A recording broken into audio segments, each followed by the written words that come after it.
Controversial hot take: you as a hairstylist, salon owner, or a beauty professional should be paying to get your services done. And here is why. All right, so just pulled up to my appointment. I'm like right on time here, but I'm so excited. It's been a while since I've gotten my hair done. Like, I've been touching up my roots. You may have seen that YouTube video, but I haven't had like a full appointment haircut at another salon in years. It's been a little while, so I'm excited. Time to get these ends trimmed up and give me some fun layers.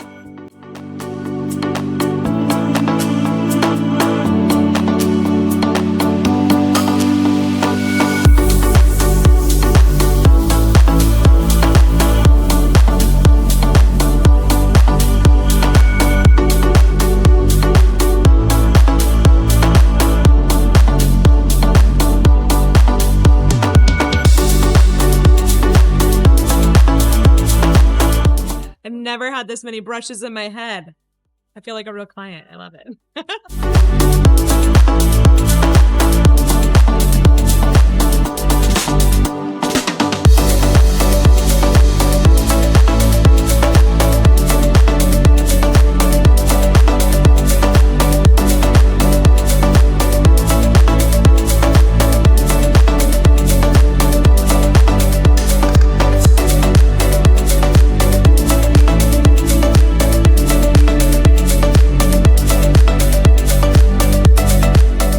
Okay, so I just got back from my appointment and I love how my haircut turned out. It feels so good to have a new haircut, to get it refreshed. I have not had a real haircut in a while, so it just felt so good to have an appointment to myself. And I thought it would be fun to make a little video about why I believe it is so important for us as hairstylists, salon owners, or beauty professionals to be paying for our services. Now, I have actually talked about this before on my YouTube channel. I made a whole video about this about 6 years ago, and I've talked about it since then on Instagram. And it brings up some feelings for people, whether the commenters agree with me 100% that we should be paying for our services, or there are other people who believe otherwise. So today's video, I just wanted to share with you 3 reasons why I believe that it is important for us as professionals to be paying for our services by someone that we do not know.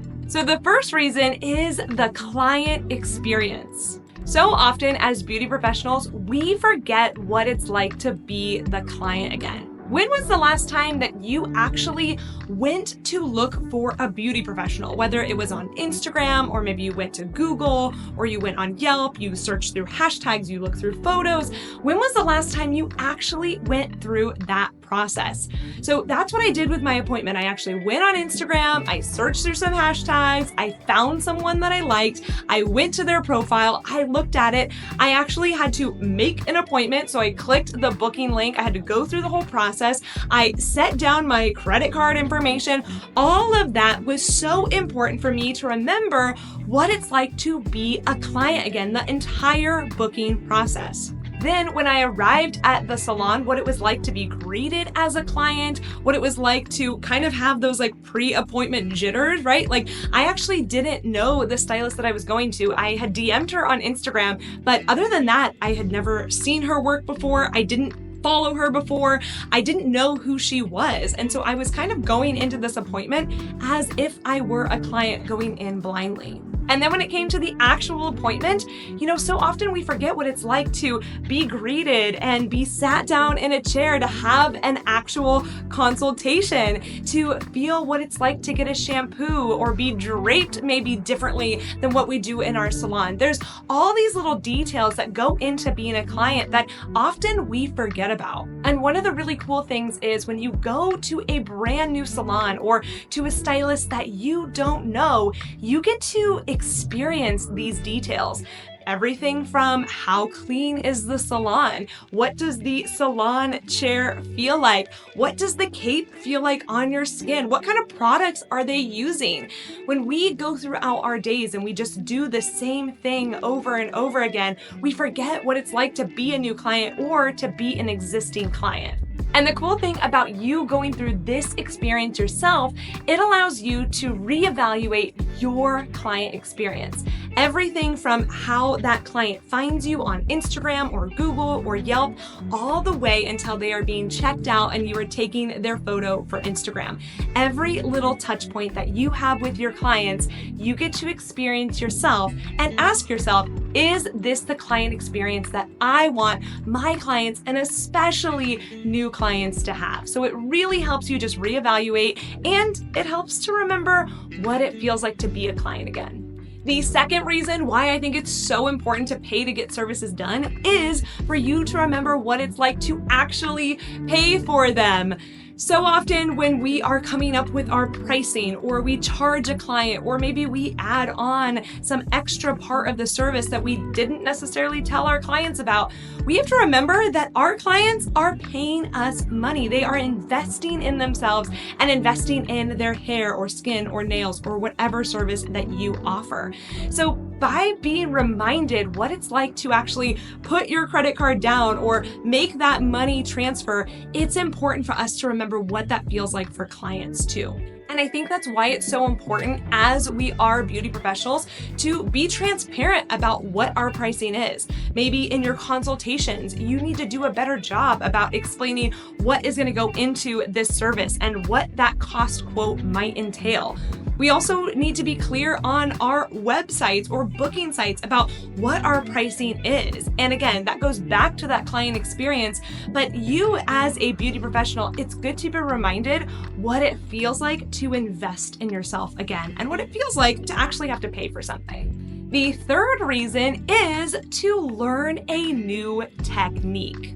Oftentimes when we are in the salon, we go about our day doing the same thing the same way every day. And a lot of times that comes from just how we were mentored, maybe who you worked for, or other stylists in the salon, that's how they do it, so that's how you do it.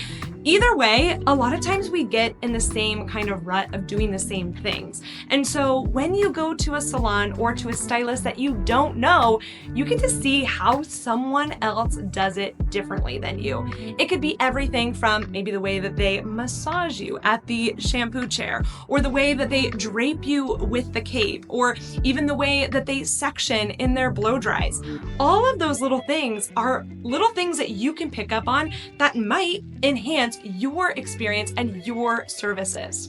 And then of course there's the obvious of the techniques that they actually do. So everything from the way that they hold their color brushes or apply the root shadow, or the way that they do face framing layers, all of that could be new to you. And in fact, at this appointment, the way that she was cutting my hair is a way that I haven't seen done in a while. And it was really a good reminder of, oh yeah, I forgot that you can layer hair in the front this way, or that you can section this way. It was just really cool to watch, and I almost was being educated while I was getting my hair done. And I think those little things are so important. So if you haven't had a chance to get your hair done or a service done by someone that you don't know at a completely different location than your own, I highly encourage you to do so. Whether it's getting a tattoo or a facial or your eyelashes or your nails or your hair done somewhere else than where you work, I think that it's so important, and it only makes you a better beauty professional in what you do. But hey, I understand that maybe there's some of you watching this video that don't agree with me, and maybe you have a different opinion on this. So go ahead and let me know in the comments. Let's chat about it. This is just my opinion, and like I said, I know it's controversial, but for me, it's what helped make me a better stylist, and as an educator now, it has made me a better educator. So go ahead and sound off in the comments. Do you think that us as beauty professionals should pay to get your hair done somewhere else? Or are you cool with trading and doing it yourself? Let me know what you think. As always, thanks so much for watching my channel and for being here. I am here to support you on your hair journey, and I hope that videos like this help you become a better professional as well. Make sure to check out my other videos. I have a lot of videos where I do hair technique advice and business advice, and next week's video is going to be one that you do not want to miss, so make sure to hit the subscribe button so that you don't miss anything that I post here. Thanks again so much for watching, and I'll see you guys next time.